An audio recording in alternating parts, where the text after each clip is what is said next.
Radyo Magazine 1278. Bubungad sa umaga. Trending issues na pinag-uusapan. Mga programang aabangan. Agahan hanggang hapunan. Siksik sa impormasyon. GIS, your general information station. Radyo Magazine 1278 AM. Radyo Pilipinas. Radyo Publiko. Radyo Pilipinas.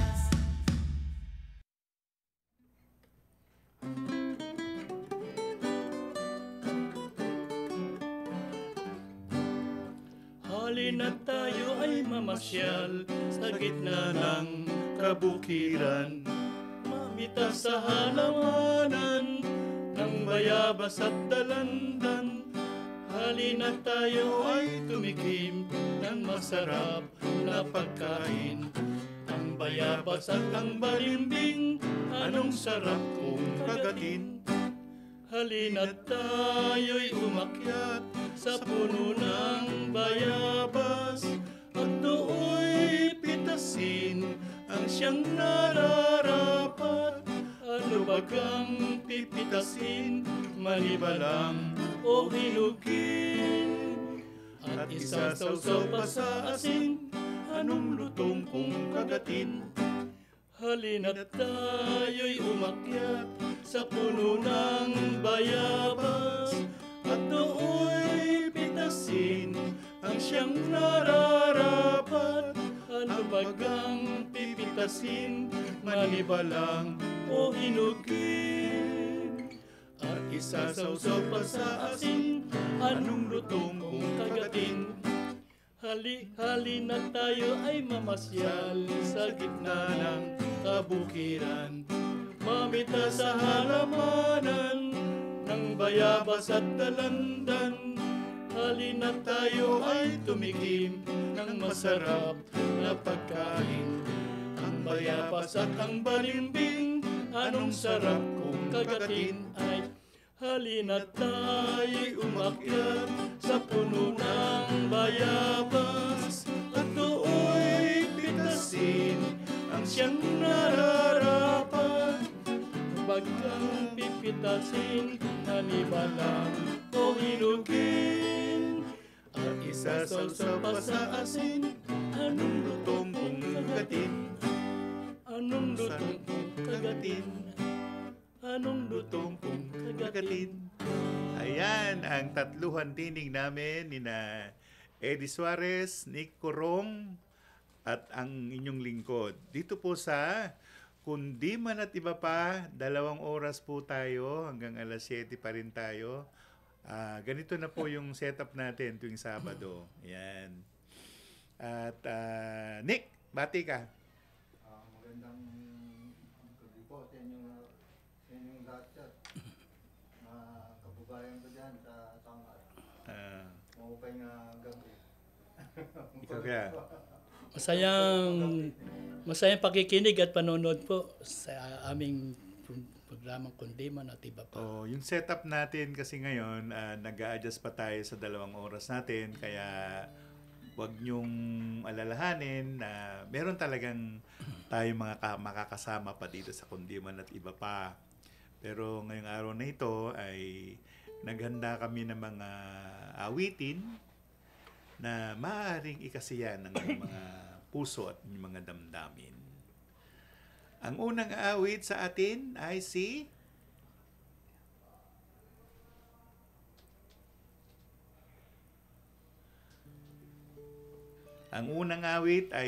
Eddie Suarez, Artista.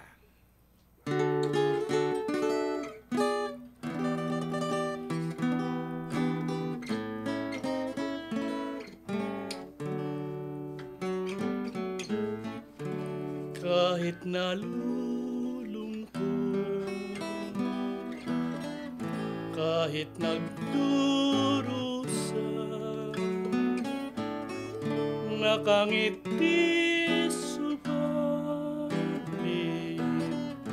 kunwari lang pala,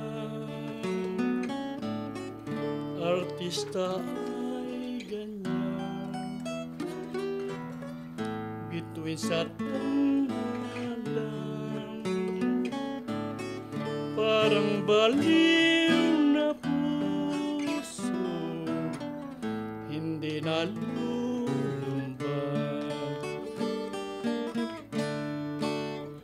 At kahit na umibig ng totohanan, lalo nang naghihirap, ayaw paniwalaan. Kay hirap din palang maging isang artista.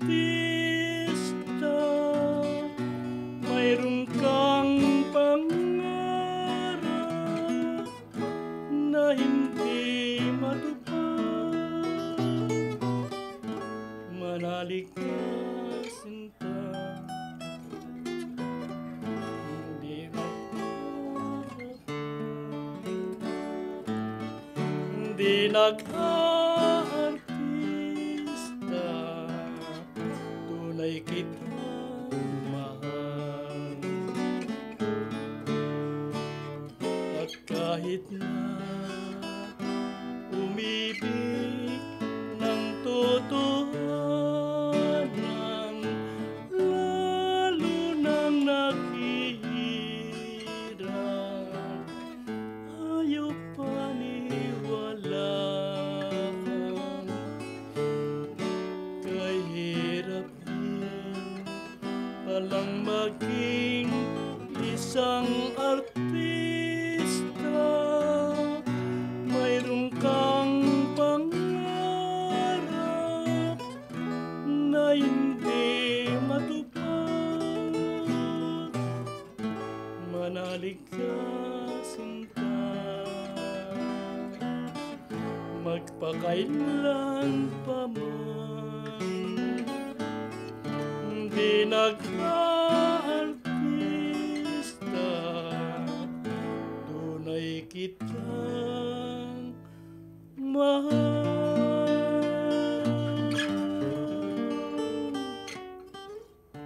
Pinakamahirap na profesyon yata yan, Kuya Eddie. Kasi ikaw, matagal ka na rin nag-artista eh. Di ba? Kaya lang, hindi naman tayo nabibigyan ng tawag doon, National Artist Award. Yun, hindi tayo nabigyan nun Dapat eh. meron ng Ako po marami kaming sinalihan ng mga ng mga workshop, ang dami. Hanggang ngayon, nalulungkot tayo, pero Pareho nakakatawa kayong tayo. artista. Oo, Nawalan ganun tayo eh. nakasama. At ako, ang dami ko na rin naging commercial na nakikita ko ng mga tao. Si Kuya Eddie, nung mga panahon ng mga, ano yun Kuya? 70s, 60s, mga ganun, no? Marami na itong nakasama din eh. Namatay na yung mga singer. Ako po minsan nga, nag-aartista nga, pero minsan, ang tawag namin, frame, wala sa frame. Nandun ako sa commercial na yan hindi kami nakita sa frame. Nakikita lang picture mo, Oo. pero wala sa pangalan. Ganun ba? Kasi kamukha nung... Extra. Kala ko pagka nandun, ko. Hindi pala. Hindi. Yung huling-huli naming commercial ni Coco Martin, yung isang kotse, full-blown. Ang pinakikita lang doon, kotse tsaka si Coco Martin. Hindi kami kasali. Pero ang dami namin. Ang ikalawang tinig naman, awit ay si Nico Rong, Sumpa at Pangako.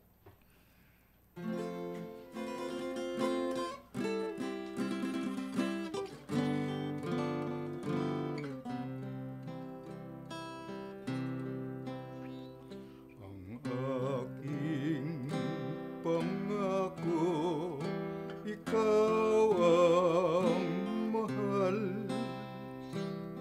Hindi malilimot iyang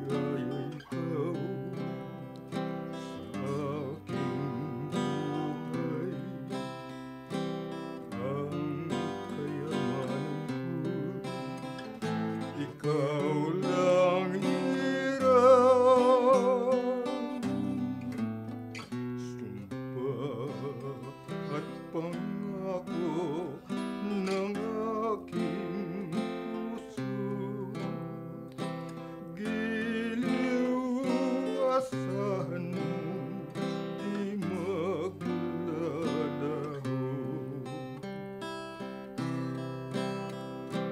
Ang ligaya'y ikaw sa aking buhay. Ang kayamanan ko'y ikaw lang hiram. Sumpa at pangako ng aking puso. Giliw asahan mong di maglalaho.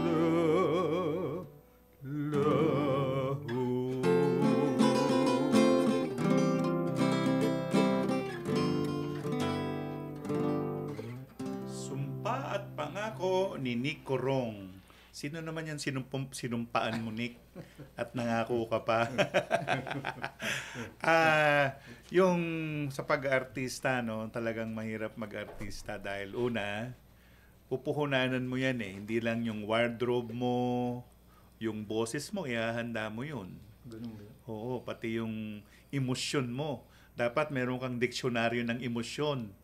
Pag sinabi ng direktor, 5, 4, 3, 2, 1, iyak. Iiyak ka. Hindi pwedeng hindi. Nagulat nga ako nung magkarap pa yun ni Edu Mansani. Malaki pala sa inyong dalawa. Halos pantay kami ng height ni Edu Oo nga. Mansano. Nakita ko sa YouTube, magkarap pa yun ni Edu Mansani. Mabait si Edu Mansano sa personal. Bagay pala sa inyong magsuot ng pare. Hindi, ano ko doon, obispo ko doon. Na naka-scalp Parang obispo doon. Yung skull cap doon, sombrero ng ng Muslim.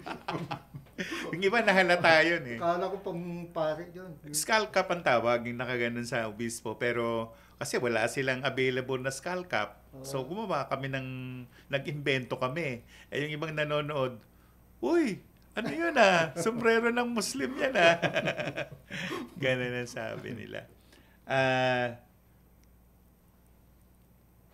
Humina? Komersyal, sige. Nagkataon po na araw po ng graduation ay bagyo po yun. Kaya po ang mga estudyante namin ay basang-basa. Kaya po pinush ko po talaga na yung aking request ay mag-grant ng PRA. Ang eskwelahan ni Teacher Lery sa Cavite ang isa sa mga benepisyaryo ng agarang tulong ni Pangulong Marcos sa ilalim ng Social Development and Management Program ng Philippine Reclamation Authority. Clearly, the quality of our education rests on the quality of our teachers. Every classroom that we build will be but an empty and lifeless structure without its moving force, the teacher. Para kay Pangulong Marcos, ang mga tulad ni Teacher Lery ang susi sa pagkakaroon ng dekalidad na edukasyon. Kaya naman ang humiling ang guro ng roof extension, agad din itong sinuportahan ng Philippine Reclamation Authority. Ako po ang magpapahatid ng napakalaking pasasalamat talaga sa PRA sa ginawa po nilang napakalaking tulong para sa mga mag-aaral ng ANF. And to our President Marcos, maraming salamat din po dahil ang PRA ang nagsisilbing instrumento para maipaalam sa kanya kung ano yung pangangailangan ng isang municipality. So ang PRA po ang nagiging instrumento at ipinahahatid sa kanya ang lahat ng kayang maitulong ng PRA. Mabuhay ang bagong Pilipinas! Sa nagbabagong Pilipinas, patuloy ang trabaho, patuloy ang pagbabago. Having an effective and efficient transportation system will have multiplier effects on employment, the economy, our society. It will bring comfort, convenience, an easier life for all. Ramdam na nga sa Clark City ang hangaring ito ni Pangulong Ferdinand R. Marcos Jr. na gawing maginhawa ang pamumuhay ng bawat Pilipino. Patunay dito ang Clark Loop na nagbibigay ng mura at komportabling biyahe sa loob ng Clark Freeport. Ito ay mga buses na aircon, may wifi. Ang pinakamahalaga dito ay ang ating mga workers ay hindi na babayad ng mahal. Ayon kay CDC President and CEO Attorney Agnes de Vanadera, tiwala silang mas uunlad pa ang turismo sa Clark sa tulong ng Clark Loop. From SM papuntang airport, ito na yung sasakyan nila. Sa nagbabagong Pilipinas, patuloy ang trabaho, patuloy ang pagbabago. Ang pangarap na magkaroon ng mas mahaba at malusog na buhay. Isang malaking hamon para sa mga limitadong access sa serbisyong medikal. Ngunit dahil sa buong pusong pagmamahal ni Pangulong Bongbong Marcos at unang ginang Liza Araneta Marcos, maisa sa katuparan na ang pangarap ng bawat Pilipino sa bawat sulok ng bansa, ang magkaroon ng malusog na kasalukuyan at kinabukasan. Ang Lab for All o libreng laboratorio, konsulta at gamot para sa lahat ay nakapagbigay na ng libreng serbisyong medikal sa mahigit 35 komunidad mula nang ito ay ilunsad noong Mayo 2023. Sa tulong ng iba't ibang ahensya ng gobyerno, hatidin ng Lab for All ang scholarships at iba pang suporta sa kabuhayan para sa mga Pilipino. Bawat buhay mahalaga. Sama-sama nating abutin ang mas malusog, mas malakas at mas maunlad na bukas sa tulong ng... Seryoso, patas at naaayon sa batas. Yan ang bloodless campaign ni Pangulong Ferdinand R. Marcos Jr. kontra iligal na droga. Nakasentro sa anti-drug awareness at pagtugis sa malalaking drug personalities. Simula July 2022 hanggang November 2024, 41 billion pesos na halaga ng iligal na droga ang nasabat. 143,000 ang naaresto. Our bloodless war on dangerous drugs adheres of an effective anti-illegal drug strategy. Extermination was never one of them. Binuo rin sa Bagong Pilipinas ang Anti-Illegal Drug Campaign Roadmap 2024 hanggang 2028 na sisiguro sa epektibo pero makataong kampanya laban sa illegal na droga. Bakit nga ba mahalaga ang kalidad ng tubig sa isang tourist destination? Ang tubig ay kasing halaga rin ng pagkain. Kailangan natin tiyakin na may sapat at malinis na tubig para sa lahat at sa mga susunod na salinlahi. Bilang tugon sa Pangulo, katuwang ang DOT TIEZA sa pagsulong ng sustainable tourism sa bansa sa pamamagitan ng wastewater facilities. Akala nila tubig lang yan, ganito, pero hindi po. Napakalaki kasing bagay doon sa isang tourist destination na maging malinis po, magkaroon ng potable water source. We're trying to replicate it to different tourist destination na magawa so that we can have a sustainable tourism and we can protect our environment moving forward. Isa si Julio Lopez, residente ng Sabang, sa direktang nakikinabang ngayon sa malinis na tubig sa isla. Kulang ang salita na maraming salamat po. Yung aming problema sa mga nagdaang panahon sa ngayon ay 101% natugunan. Kaya maginhawa na aming buhay at ang bawat isa ay nakikinabang. Sa nagbabagong Pilipinas, patuloy ang trabaho, patuloy ang pagbabago. Simbolo ng progresibong ekonomiya ang magandang transportasyon sa bansa. Kaya ang Philippine Reclamation Authority nakipagtulungan sa paglulunsad ng monorail sa EDSA. We will have a monorail system, the first in its kind in the Philippines, and it will be funded, again, privately by the private sector. 5.5 billion po ang capex po niyan. We are just arranging for the documentary requirements and government permit para maigo natin yan. Plus, seaports for water taxis and water transport to ease the traffic situation in Metro Manila. 3 ang magiging linya ng monorail. Iko-connect nito ang EDSA Taft Avenue patungo sa SM Mall of Asia sa mga casino, hotels, malls at ospital na nasa Pasay Reclamation Area. Dahil maraming ruta ang dadaanan ng monorail, sigurado rin ang pag-usbong ng mga negosyo at trabaho na makatutulong sa mga Pilipino. These are exciting times for the Republic of the Philippines, and the PRA will push very hard to see the immediate goal of this po. The achievement of these goals. Sa nagbabagong Pilipinas, tuloy ang trabaho, patuloy ang pagbabago.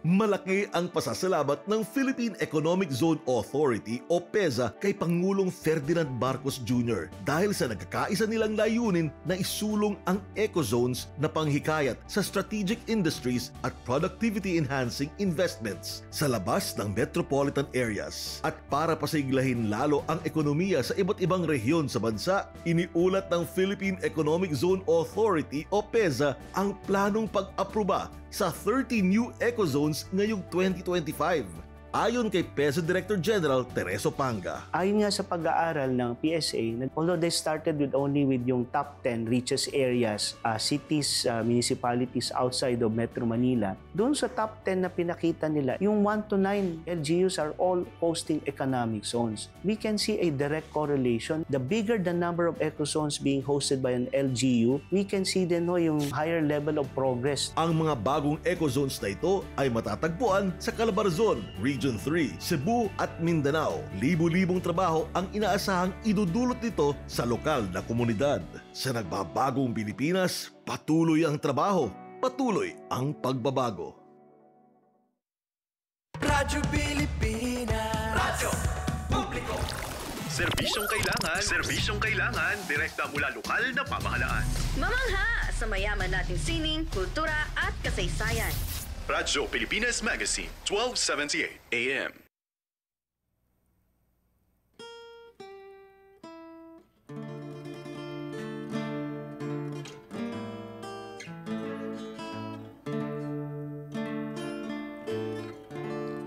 Ang tangi kong pag-ibig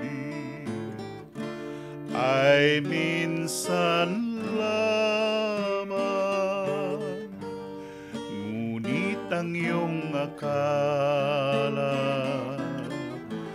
ay hindi tunay, hindi ka lilimutin magpakailan paman, habang ako ay narito at may buhay. Malasin mo't nagtitiis ng kalungkutan, ang buhay ko'y unti-unti nang pumapanaw. Wari ko ba, sinta, ako'y mamamatay kung di ikaw ang kapiling habang buhay. Malasin mo't nagtitiis ng kalungkutan, ang buhay ko'y unti-unti nang pumapanaw. Wari ko ba, sinta, ako'y mamamatay kung di ikaw ang kapiling habang buhay.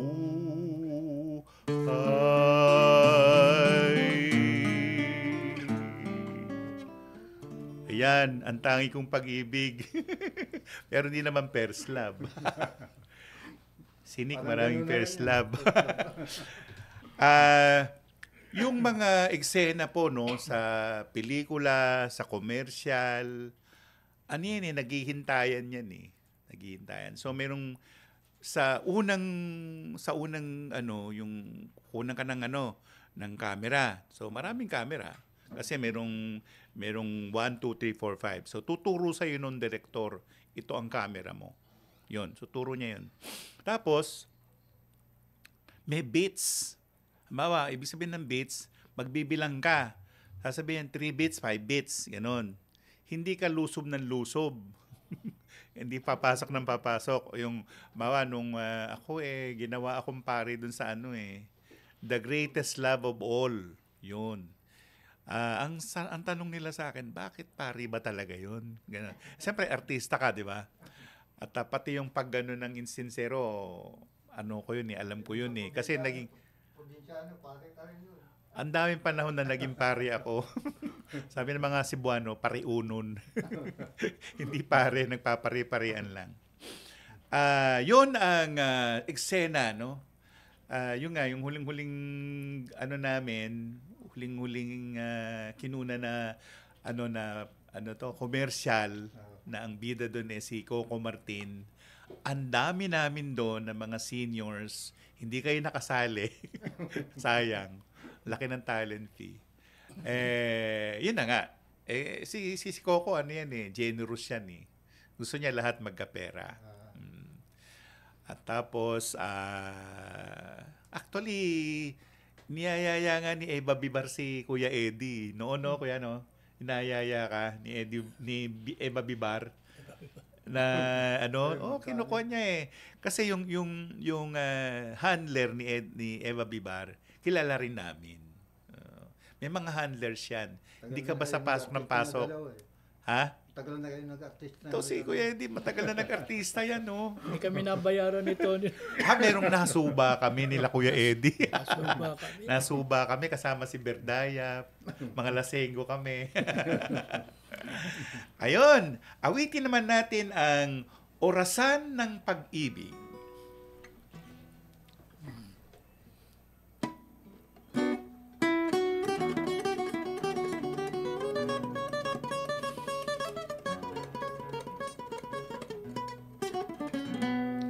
Alauna na ng hapon nang tayo ay magkita.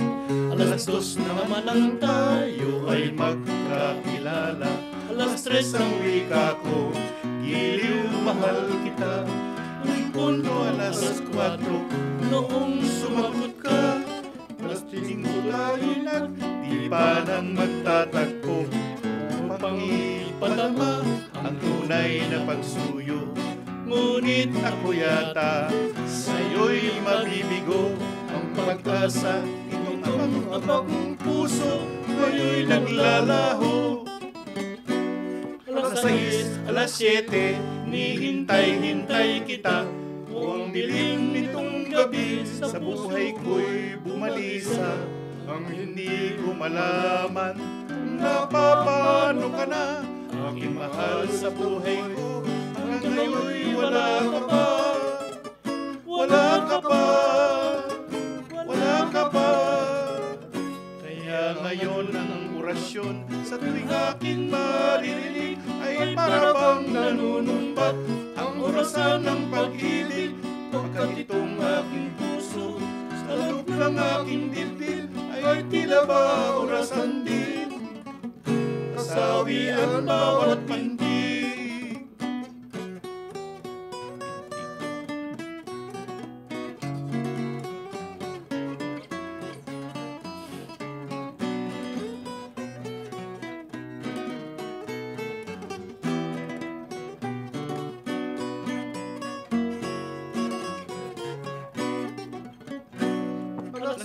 Alas 7, hinihintay-hintay kita.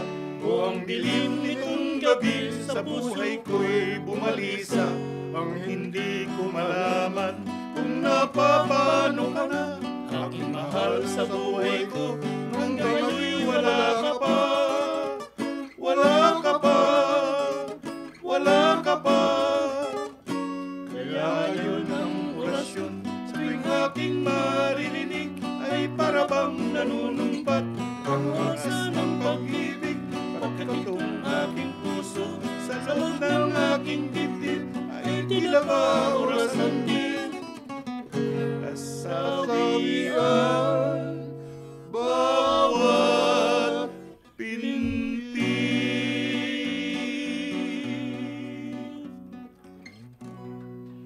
Kalusugan ang pinakamahalagang yaman at ano pa man ang estado sa lipunan, bawat isa pangangalagaan, walang maiiwan dahil sa bagong Pilipinas, bawat buhay mahalaga. Mayroon ng 158 centers. Magtatayo ng 12-story hospital building na may OPD dialysis center, ambulatory surgical center, vascular center, pharmacy at outpatient departments sa National Kidney and Transplant Institute na nagkakahalagang 2.20 billion. 20 hospital building na nagkakahalagang 3.60 billion naman ang itatayo sa Philippine Cancer Center. Magtatayo rin ng multi-specialty medical center sa 57 hectare sa Clark Development Corporation. Ilan lamang ito sa legacy projects ng kagawaran sa ilalim ng administrasyon ni Pangulong Ferdinand Marcos Jr.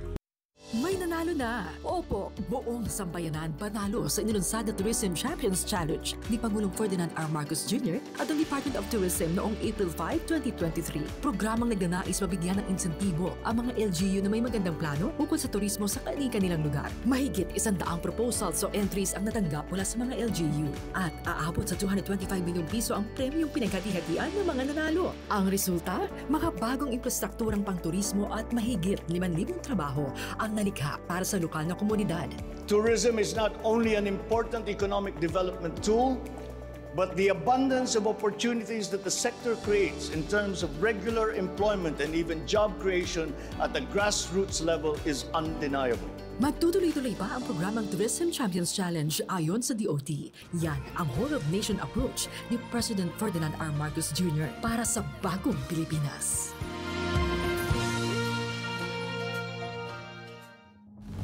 We are creating new opportunities for the poor. Yan ho ang gusto talaga ni Pangulong Marcos, kung paano talaga makakatulong ang reclamation sa higit na nakakarami. Yan po, makikinabang po ang Republika ng Pilipinas. Layunin ng Philippine Reclamation Authority ang sabay-sabay na pag-unlad sa ating bayan. Kaya sa pakikipagtulungan ng Local Government Unit ng Pasay sa taong 2026, uumpisahan na ang mas pinagandang Waterfront Project City sa pamamagitan ng 265-hectare Pasay Harbor City Reclamation. Tatawagin nila itong the Manhattan of Manila Bay. The underlying logic to our infrastructure development is economic efficiency. We are opening up all gateways to mobilize goods and services at less cost and in less time, and ultimately to drive the economy forward. Sa nagbabagong Pilipinas, tuloy ang trabaho, patuloy ang pagbabago. Bukod sa compliance certificate mula sa Environmental Bureau, Coastal Geohazard Assessment at iba pang masusing pagsisiyasat, mandato rin ng gobyerno na ang sino mang magkakaroon ng reclamation project, kailangan makipag-ugnayan din sa mga maaapektuhan. At isa ang mga taga San Nicolas Cavite sa mga naging benepisyaryo na tinugunan ng Philippine Reclamation Authority. Required din kami na tumulong sa mga apektadong komunidad ng aming quarrying at reclamation project. Sa pamamagitan ng Social Development Management Program, inaalam at sinosolusyonan ng PRA kung ano-ano ang kanilang pangangailangan sa komunidad.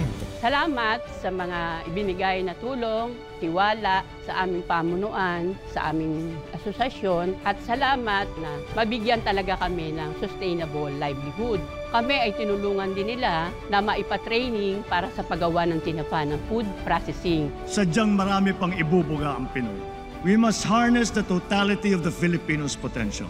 Thus, for consecutive years, we have prioritized an increase in budget for the inclusive development of Filipinos. Sa nagbabagong Pilipinas, patuloy ang trabaho, patuloy ang pagbabago.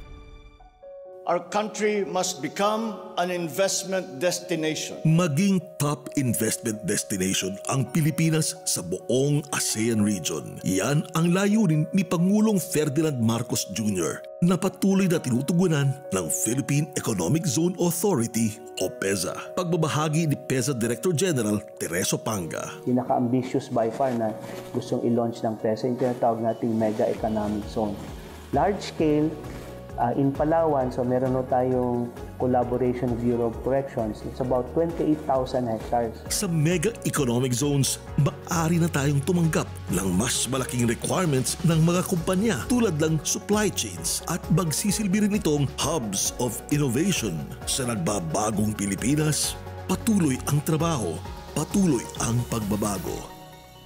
Build Better More program ng pamahalaang Marcos, tuloy-tuloy ang pag-arangkada maging sa sektor ng turismo. Isa na dito ang pag-upgrade ng mga historical sites sa bansa gaya ng Dat Andres Bonifacio Shrine and Ecotourism Park sa Maragondon, Cavite na pinangunahan ng DOT TIEZA. Ang historical shrine ay pag-alala sa katapangan, determinasyon at pagiging makabayan ni Bonifacio na nawa ay maging inspirasyon sa taong bayan.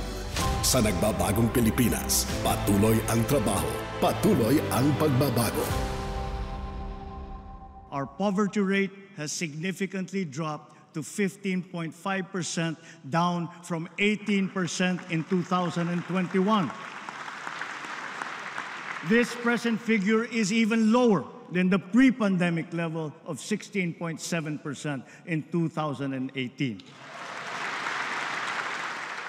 Halos 2.5 milyong Pilipino ang naiangat natin mula sa kahirapan. Malayo pa, pero malayo na. Sa nagdaang taon, ito na ang progreso na narating ng ating bansa laban sa kahirapan. Kaya naman ang ating Pangulong Marcos, katuwang ang Philippine Reclamation Authority, tuloy-tuloy pa rin ang pag-aksyon pati na sa pangangailangan ng mga nakatira malapit sa reclamation sites. Ito po ang naibigay po ng PRA, katulad po ng upuan, may mga gamot po, tapos po may mga speaker, at iba pa po, marami pa pong iba, tulad ng school supply. At yun po, nagkakandak din po sila ng training, sa mga tanod po. Hindi lang trabaho ang inihatid ng PRA sa mga malapit sa reclamation sites. Pati pondo para sa gamot ng mga senior citizens sa Maragondon, inaksyonan din ng PRA. Malaking tulong na po yung sa amin. Kahit papano po, nabigyan po nila ng tulong. Tulad po ng high school, nagbigay po ng tulong doon ay ang PRA. Maraming salamat po kasi kanaanahan po kayo nakapagbigay sa amin na National High School po ng mga school supply. Yung pong na-donate nyo po sa amin ay maraming salamat po. Sa nagbabagong Pilipinas, patuloy ang trabaho, patuloy ang pagbabago. Radyo Pilipinas Magazine, 1278. Radyo Pilipinas. Radyo Pilipinas. Radyo Publiko. Serbisyong kailangan, direkta mula lokal na pamahalaan. Mamangha sa mayaman nating sining, kultura at kasaysayan. Radyo Pilipinas Magazine, 1278 AM.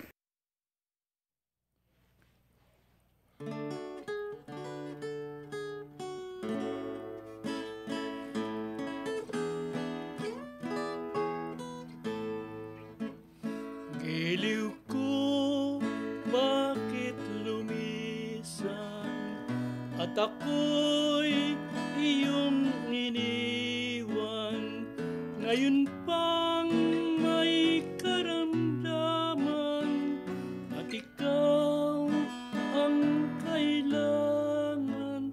Giliw ko, o kay lupit mo, sa nagmamahal na tunay, inulila mo ang puso na nasasabik sa'yo. Ang patak ng luha ko ay saksi niya rin damdamin. Ang paglisan mo, o giliw ko, puso ko ay wawasakin. Di ka ba nahabang sa nagmamahal na tunay? Dahil sa bago mong giliw, ako ay iniwan mo. Ang patak ng luha ko ay saksi niya rin damdamin. Ang paglisan mo, o giliw ko, puso ko ay wawasakin. Di ka ba nahabang sa nagmamahal na tunay? Dahil sa bago mong giliw, ako ay iniwan mo.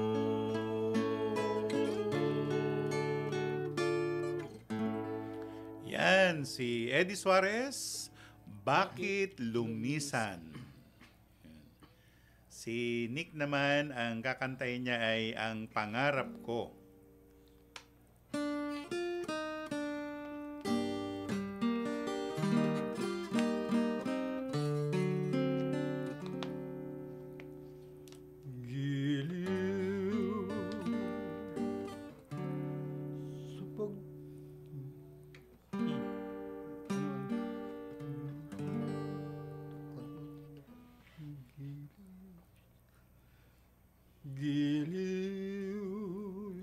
pagtulog ko, panauhin ka ng pangarap ko. Yan ay tandaan ng aking pagmamahal. Ikaw kaya'y ganyan din aking hirap. Kahit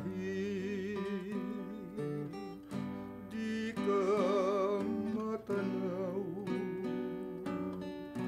ang naalala ay laging ikaw. Giliw ang pangarap ko, ang aking puso sana'y ingatan mo.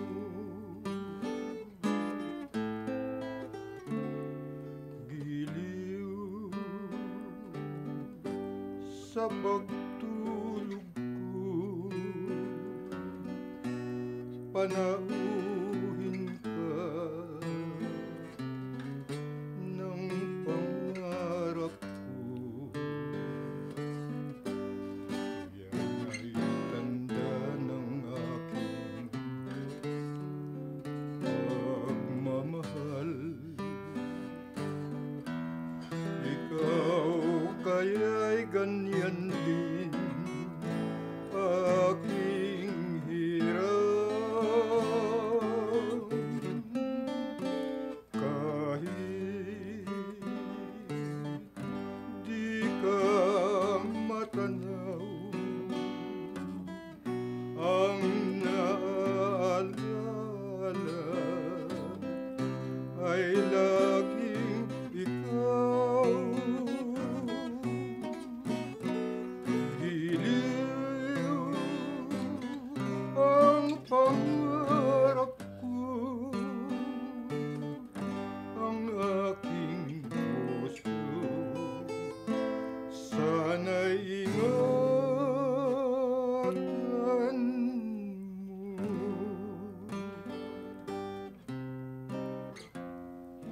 Ang pangarap ko ni Nick Corong, tayo po ay live streaming sa Facebook.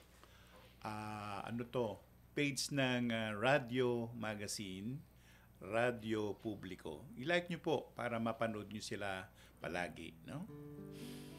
Ako naman ang susunod na awit, Mahal.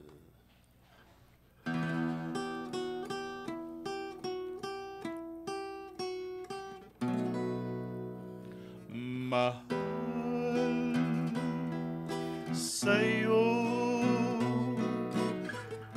liligaya ang puso, sasaya ang damdamin sa araw at gabi. Buhay ko'y sa'yo, mahal, sa puso ko'y sinumpa, sana'y pansinin mo lang pag-ibig ko. Ako'y magsisilbi tuwi na hirap ay matitiis. Buhay kong ito alay sa'yo, mahal. Mahal, ikaw ang pangarap ng buhay, ang init ng pag-ibig, pagsapit ng hamog. Buhay ko'y sa'yo,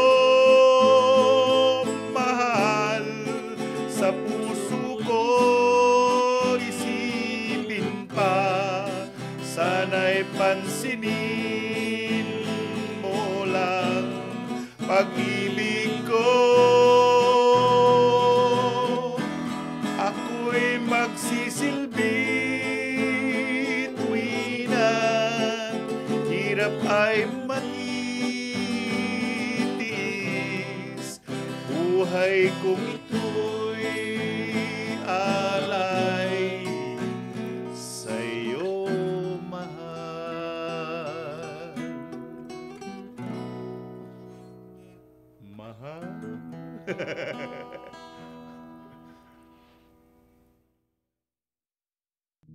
Marami na ho tayong na-accomplish at marami na ho tayong proyekto. Pagmamahal sa sariling produkto. Ito rin ang isa sa isinusulong ng Philippine Reclamation Authority. Ang ground floor ng Philippine Reclamation Authority, inilaan nila para sa 80 lalawigan sa ating bansa na ipinagmamalaki ang mga produktong yari sa kanilang probinsya. This is a few steps of a journey of 1,000 miles. We have been here for about a year. Umpisahan na po natin ang mga groundwork. Mas magiging sentralisado at produktibo rin ang serbisyo ng gobyerno sa taong bayan dahil magkakaroon ng opisina ang ibang ahensya ng pamahalaan sa bagong PRA building. Sa nagbabagong Pilipinas, tuloy ang trabaho, patuloy ang pagbabago. Kaugnay ng 8-point socio-economic agenda ng Pangulong Marcos Jr., binatay ng Department of Labor and Employment ang kanilang Labor and Employment Plan 2023 to 2028. Ipinaliwanag ni DOLE Secretary Laguesma ang 3 prioridad ng labor plan. Una, yung prioridad to maximize job opportunities na productive, remunerative, at ang mahalaga, sustainable and quality jobs. Yun ang una. Yung pangalawa ay pagkakaroon ng pagrespeto sa mga karapatan sa paggawa. At ang isa pa, yung pangatlo, may kinalaman doon sa building an inclusive social protection for all workers. Mahalaga na magkaroon ng social protection ng mga manggagawa dahil ito rin ay isang pangako o commitment ng ating Pangulo na pangalagaan ang karapatan ng mga manggagawa. Para matutukan na maipatupad ang labor plan, nagbuo ng Tripartite Oversight Committee ang DOLE upang masiguro ang pagpapalago. Malaki ang kumpiyansa ni Pangulong Ferdinand R. Marcos Jr. na kayang makipagsabayan sa world market ng mga produktong gawang Pinoy. I'm so confident that we will do well in the world market. Dagdag sa simbolo ng kahusayan at world-class na kalidad naman ang dala ng Made in Clark Philippines Collective Mark. Isa ito sa mga proud moments para sa Clark Development Corporation na siyang nagsulong na mas makilala pa ang mga dekalidad na export products mula sa Pilipinas. Pahayag ni CDC President and CEO Attorney Agnes de Vanadera. We want our locators and our workers to take pride in the products that they produce. Gawa yan sa Clark at taas noo na may ipagmalaki natin. Tunay ngang isang milestone na maituturing para sa manufacturing industry. With the mark goes the pride. Sa nagbabagong Pilipinas, patuloy ang trabaho, patuloy ang pagbabago. Dahil sa mga bagong kalsada, ang mga likas na yaman ng mga lalawigan ay madali nang mapupuntahan. Dahil sa Tourism Road Infrastructure Program o TRIP ng Marcos Jr. Administration at ng Department of Tourism, sa pakikipagtulungan ng Department of Public Works and Highways, mas madali nang mararating ang mga tourist destination, gaya ng 100 Islands, mga dalampasigan at waterfalls sa Pangasinan, ang tinaguriang Land of Beauty and Promise. Ang TRIP ay nakapagpagawa ng 531 kilometers ng daan mula 2022 hanggang 2024. To boost our tourism industry, we will first and foremost make basic developments such as road improvements for easier access to tourism spots. Maayos na daan para sa kinabukasan ng turismo sa bagong Pilipinas ni Pangulong Ferdinand R. Marcos Jr.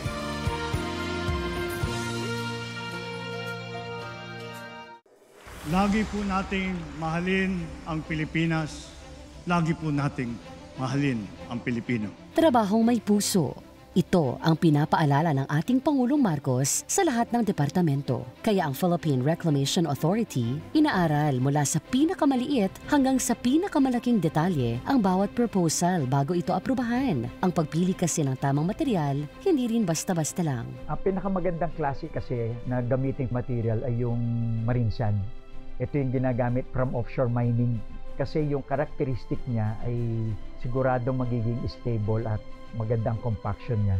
Kasi galing din siya sa dagat. Bawat hakbang, may kaakibat din na Environmental Compliance Certificate. Kami po sa PRA, napaka-environmental conscious. The President has made sure that 3 of our board directors are environmentalists. Sa nagbabagong Pilipinas, patuloy ang trabaho.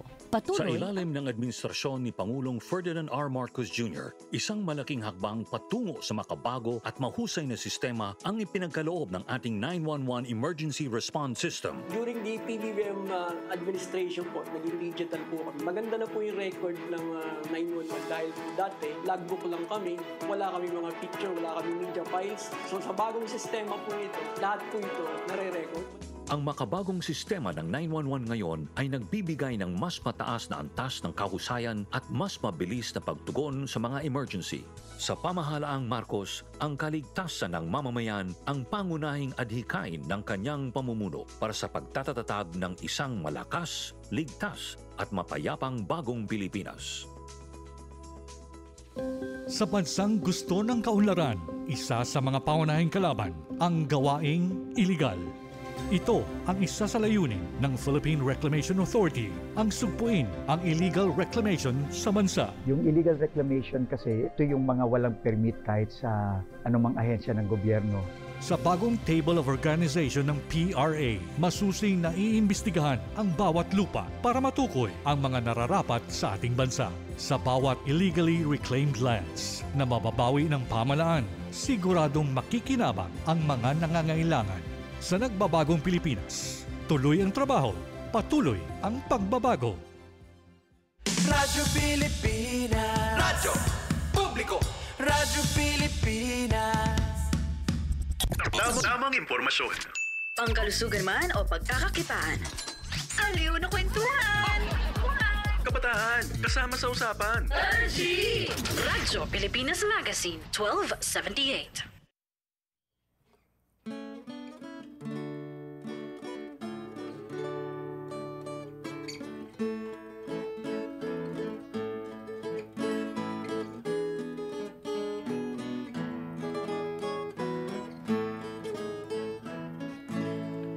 Magandang gabi sa'yo, mutyang palaluman. Kayo din sa iyong mahal na tatay at nanay. Kami nagsadya upang aming masilayan ang kapit-kapit na taglay mong kagandahan. Ang paghaharana ay aming naisipan, sapagkat ito ang siyang kagandahang asal. At ito na rin ang aming tanging paraan. Ika'y makilala sampu ng iyong mga magulang. Kung magkakasala, ang ika'y paranahin. Ang aking samo, kami patawarin. Umaasang damdamin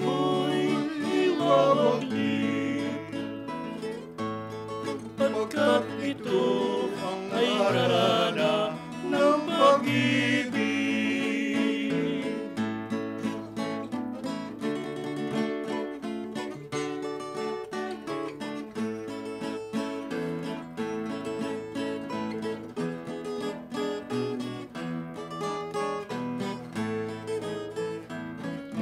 Kung pagkakasala ang ikita'y haranahin, ang aking samo kami patawarin. Umaasang damdamin mo'y iwawagli, pagkat ay harana ng pag-ibig.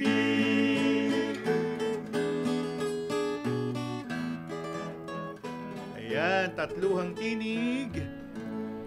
Harana ng pag-ibig. Susunod naman na awit, si Kuya Eddie, Nalimot na Pangako. Napako tuloy.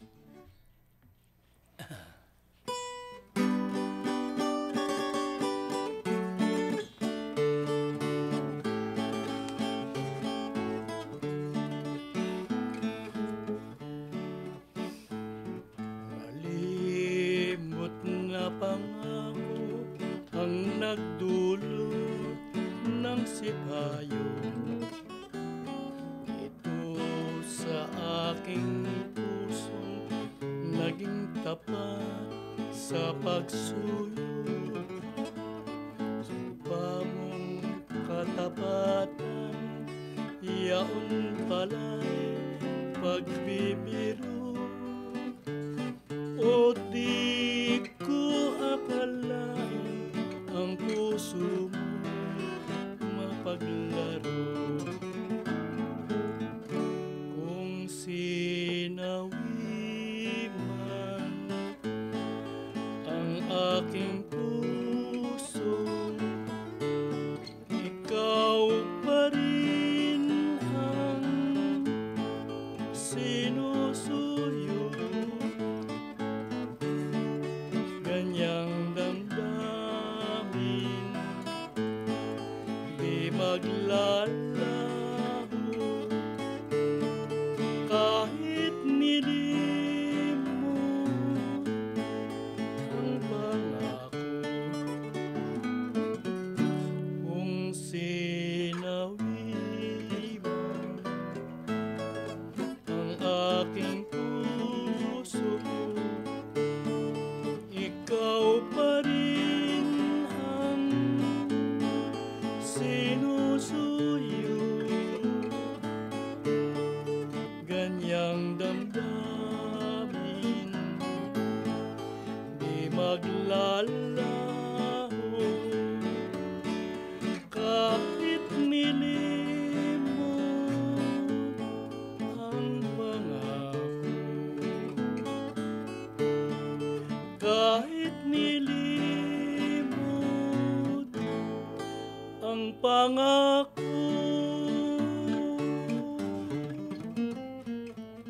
Nalimot na Pangako ni Eddie Suarez. Sinik, bakit nakatagpo?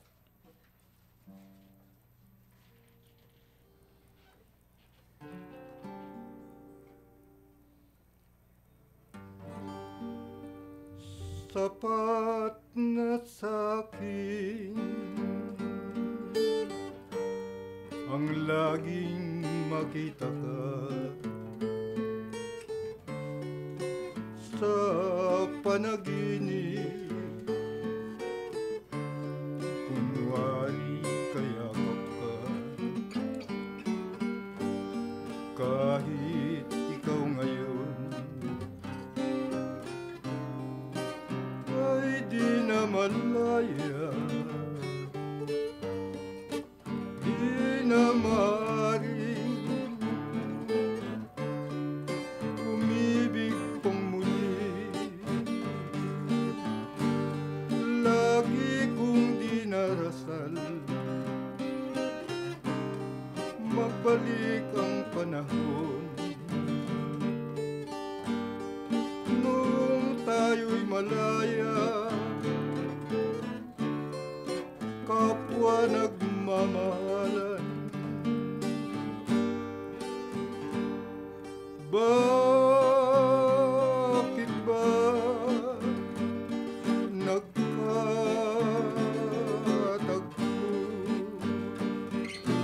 At ngayon nagkalayo. Paano malilimutan ang isang pag-ibig sa'yo ko lamang nadama ng minsan, lagi kong dinarasal magbalik ang panahon nung tayo'y malaya, kapwa nagmamahalan. Bakit ba nagkatagpo at ngayon nagkalayo?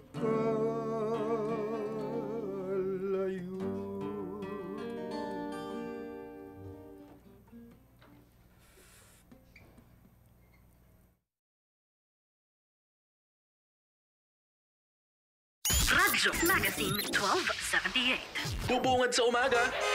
Trending issues na pinag-uusapan. Mga programang aabangan. Agahan hanggang hapunan. Siksik sa impormasyon. GIS, your General Information Station. Radyo Magazine 1278 AM. Radyo Pilipinas. Radyo Publiko. Radyo Pilipinas.